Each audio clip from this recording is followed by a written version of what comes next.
Hey, what's up YouTubers? Lee John Blackmore here at Super Easy Guitar. So I've had a few questions this week about people getting confused over fifth chords and power chords and the theory behind them. So I'll kind of briefly and keep it as simple as I can and go through it for you, okay? Let's zoom in and have a closer look on the fretboard. So there's a few things you have to know and understand. It isn't actually as complicated as you think. So the first thing you have to learn are the open string names, okay? Which is always going to help you learn any song.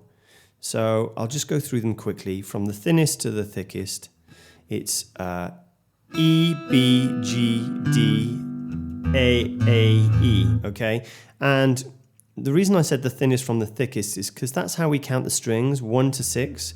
1, 2, 3, 4, 5, 6. So if I say the sixth string, it's the thick bottom E. Now we always talk about tone, okay? So that's the top E and that's the bottom E.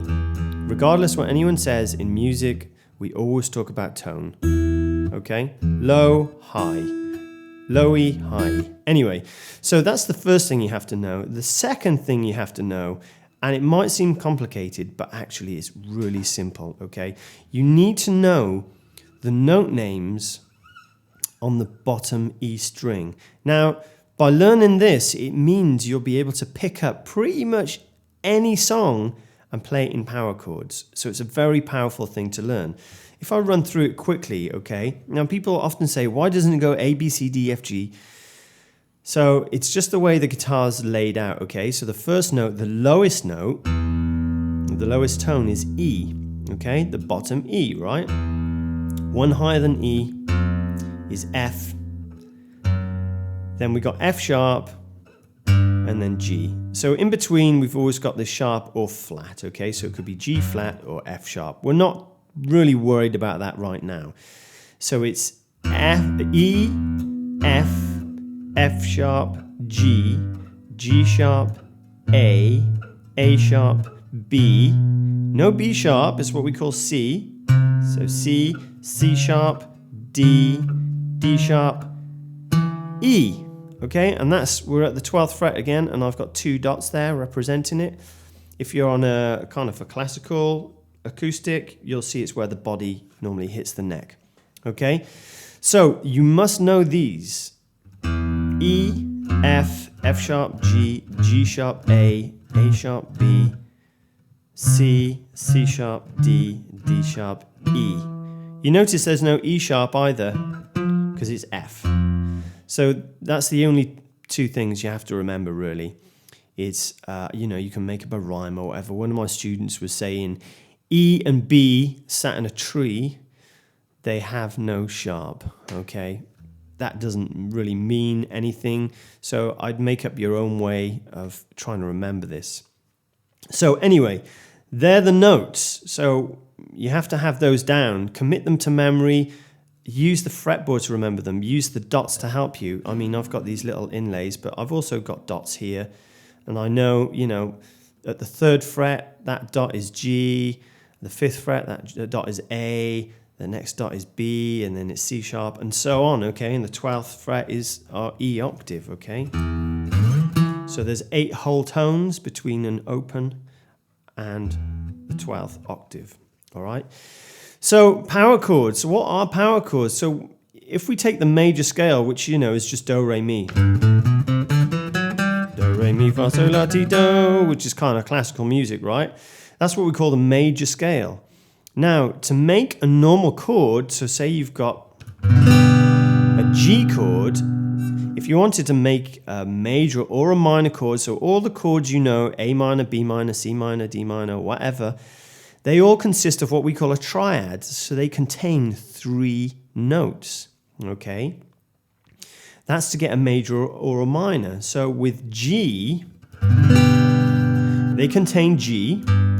So that first note, remember, E, F, F sharp, G. So there's our root. Now I'm going over to the next string, so I don't expect you guys to know this, but that next note is B. And then we've got, D. Okay, so we've got,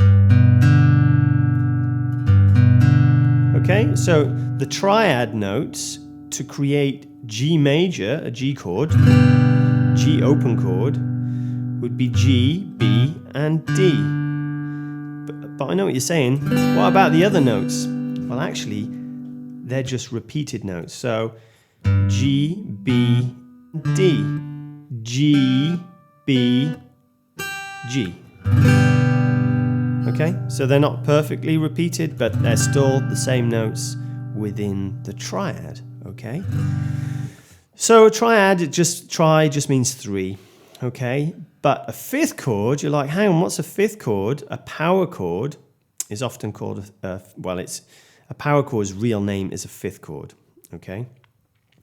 So you would think by using that theory that it has 5 notes in it. Well, actually it doesn't. What we do, we go back to the major scale, do, re, mi, fa, sol, la, ti, do. Okay? Now you could do that on one string, do, re, mi, fa, sol, la, ti, do. Okay, you can do it all on one string. And what we do, we just count until we hit the 5th note in that pattern. So we go 1, 2, 3, 4, 5. 1, 2, 3, 4. Sorry, 4, 5. So I know that note is D. We're not really worried about the name. Do, re, mi, fa, so. 1, 2, 3, 4, 5. So if I take the first note, the root, which is G, which gives us the name, and then the 5th, and play them together as a chord, just the strings you got your fingers on, that's a power chord. That's a 5th chord. Okay? So if I wanted to play an F power chord or an F5, I know this note is F. 1, 2, 3, 4, 5. Do, re, mi, fa, sol, la, ti, do. Okay, so that's the scale. So you have to learn that scale, okay, the major scale. Or what I use, I don't count the scale every time. I just go 1, skip a fret, go to the next string. That note is going to be the 5th. So F, the root, gives us the name. I'm only playing the strings that I got my fingers on. So F, F sharp, G, G sharp, A. So I'm just hitting those 2 strings, right? A sharp, B, C, D, D sharp, E, sorry. Okay, so I probably said that wrong there because I was too busy looking at the camera. A sharp, B, C, C sharp, D, D sharp, E. So with just those chords, you can play virtually any song in the world. So I know it sounds crazy, but that's all there are really. So we've got, say we had a 3-chord progression.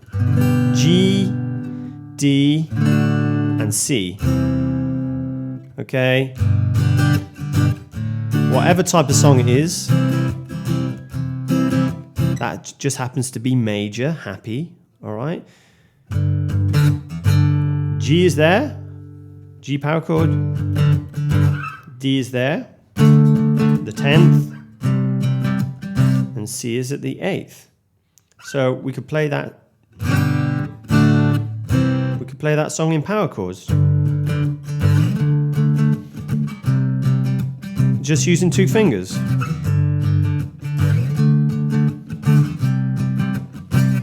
So what if it was G minor?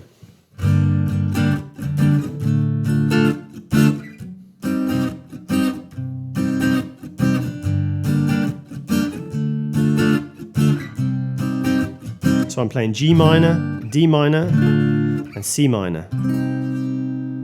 Again, the exact same chords would work.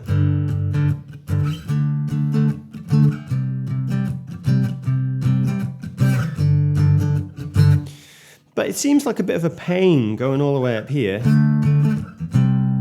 So what I've done, or what you must do, is learn the notes on the next string, the A string. So when you're comfortable and you know all the notes on the bottom E string, then learn the notes on the A string.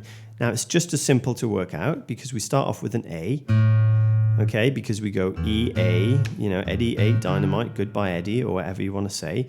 So A, so it's going to go A sharp, B, C, C sharp, D, D sharp, E, F, remember, because there's no E sharp, F sharp, G, G sharp, A, okay? So I wanted G, D, and C. So I know G is there. D was all the way up there, remember? But also it's here. And then C is here. So now I can use those notes as my root for the power chords. So G, D, and C.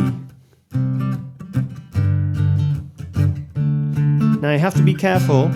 I'm only playing the strings that my fingers are on, okay? That's power chords. So you mainly hear them in rock.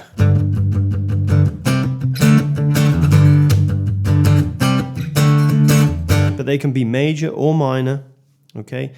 And that's power chords. So whenever you hear people talking about power chords, that's what they're talking about. It's a very powerful tool to have, and it will help you to work out pretty much any song in the world. I guarantee you that, okay? Because every song in the world has a root note. It will have a root note in it somewhere, whether it's jazz or funk or soul or metal.